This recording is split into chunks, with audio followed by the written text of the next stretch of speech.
Halo teman-teman, pertama-tama perkenalkan nama saya David Iqbal Suranta Tarigan. Saya berasal dari Universitas Negeri Medan. Saya mahasiswa di Fakultas Ilmu Keolahragaan, yaitu pada jurusan Pendidikan Kepelatihan Olahraga. Saya memiliki NIM 62311210149. Di sini saya akan membawakan materi persendian yang merupakan bagian dari mata kuliah anatomi. Dan dosen pengampu saya ialah Dr. Rika Nailufar Sinaga, Magister Biomed. Oke, kita lanjut. Di sini terdapat rumusan masalah, yaitu jelaskan klasifikasi persendian secara struktural dan fungsional. Yang kedua, apa yang dimaksud dengan sinartrosis dan sebutkan sendi yang termasuk sinartrosis. Yang ketiga, apa yang dimaksud dengan amfiartrosis dan sebutkan sendi yang termasuk amfiartrosis. Dan yang terakhir, yang keempat, apa yang dimaksud dengan diartrosis dan sebutkan sendi yang termasuk diartrosis.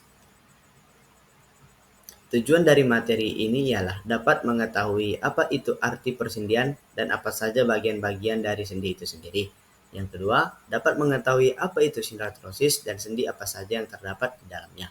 Yang ketiga, dapat mengetahui apa yang dimaksud dengan amfiartrosis dan sendi apa saja yang terdapat di dalamnya. Dan yang terakhir, dapat mengetahui apa yang dimaksud dengan artrosis dan sendi apa saja yang ada pada artrosis tersebut. Selanjutnya, kita akan membacakan pengertian apa itu sendi. Pengertian sendi. Sendi alias permukaan artikular dapat diartikan sebagai suatu titik di mana dua atau lebih tulang terhubung dalam suatu sistem kerangka manusia. Oke, yang dimana sendi itu diibaratkan titik bertemunya dua antar tulang, sehingga sendi itu memiliki fungsi sebagai tempat melekatnya otot, bersatunya dua antar tulang, dan membentuk struktur sistem rangka. Lanjut klasifikasi sendi. Yang pertama ada struktur dan yang kedua ada fungsi. Kita lanjut. 1. Jenis sendi berdasarkan mobilitas. Yang pertama itu ada sendi tetap atau sinartrosis. Biasanya ini disebut dengan sendi fibrosa. Sendi yang menghubungkan tulang dengan jaringan ikat fibrosa, yang dimana kavitas atau rongga pada sendi tidak ada, sehingga tidak ada pergerakan yang bisa dihasilkan. Sendi ini ditemukan hanya di sutura atau kranium dan menjadi sinostosis, seperti pada gambar.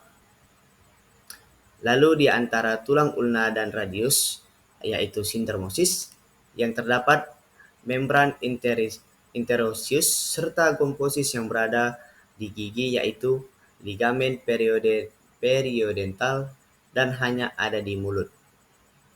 Yang kedua lanjut, sendi sedikit bergerak atau amfiartrosis, atau biasanya disebut sendi cartilago, yaitu sendi yang menghubungkan tulang dengan jaringan cartilago, yang dimana kavitas atau rongga pada sendi hanya sedikit, sehingga pergerakan yang dihasilkan tidak bebas atau terbatas.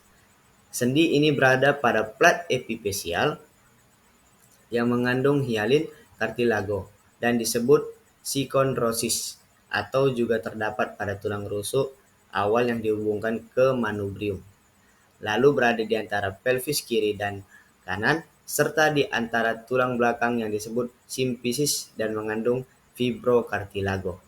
Seperti yang pada gambar, itu merupakan tulang belakang. Yang lanjut, yang ketiga, sendi yang dapat digerakkan bebas atau sendi sinovial. Sendi yang menghubungkan tulang dengan jaringan sinovial, yang dimana terdapat kavitas atau rongga pada sendi dan berisi cairan asam hyaluronik. Sendi ini yang paling banyak ditemukan di tubuh. Sendi ini dapat menghasilkan gerak yang bebas. Terdapat pada siku, lutut, dan lain-lain. Lanjut. Yang kedua, jenis sendi sinovial.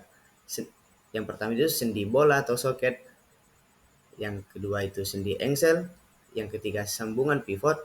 Yang keempat sambungan elipsoid atau sendi luncur. Dan yang terakhir sendi plana. Lanjut. Pengertian sinartrosis. Seperti yang dijelaskan tadi, sinartrosis atau sendi mati ini bisa terbentuk karena penyatuan tulang yang terjadi dengan jaringan ikat berserat yang kuat, yang dimana sendi ini tidak ada pergerakan yang dihasilkan pada sendi tersebut. Sendi ini hanya ditemukan pada kranium atau pada garis sutura dan di antara ulna dan radius, yaitu membran interosius, dan di mulut, yaitu gomposis pada gigi yang disebut ligamen periodental. Lanjut, pengertian amfiartrosis atau sendi kaku, yang dimana sendi yang masih dapat digerakkan meski gerakannya terbatas.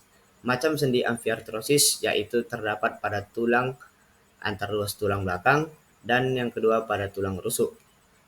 Sendi ini terdapat pada plat epifasial atau hidin cartilago di antara tulang rusuk pertama dan manubrium atau sikontrosis dan pelvis kiri dan kanan atau di tengah serta di antara tulang belakang yang disebut fibrocartilago. Seperti yang saya jelaskan sebelumnya.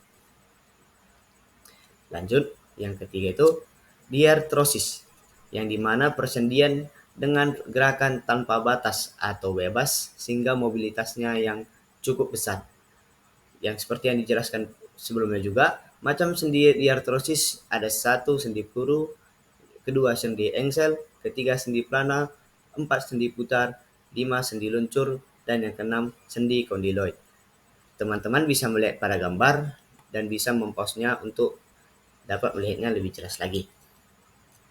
Dan yang terakhir, kesimpulannya, jadi dapat disimpulkan bahwasanya sendi itu merupakan penyambung antar tulang sehingga dapat membentuk sistem rangka dan gerak yang kompleks.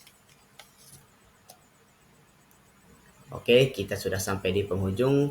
Sekian dari saya. Jika ada pemberian materi dan kata-kata yang dapat menyinggung hati teman, mohon dimaafkan. Semoga apa yang saya sampaikan dapat berguna bagi teman dan menambah wawasan dan pengetahuan teman-teman semuanya. Sekian dan terima kasih.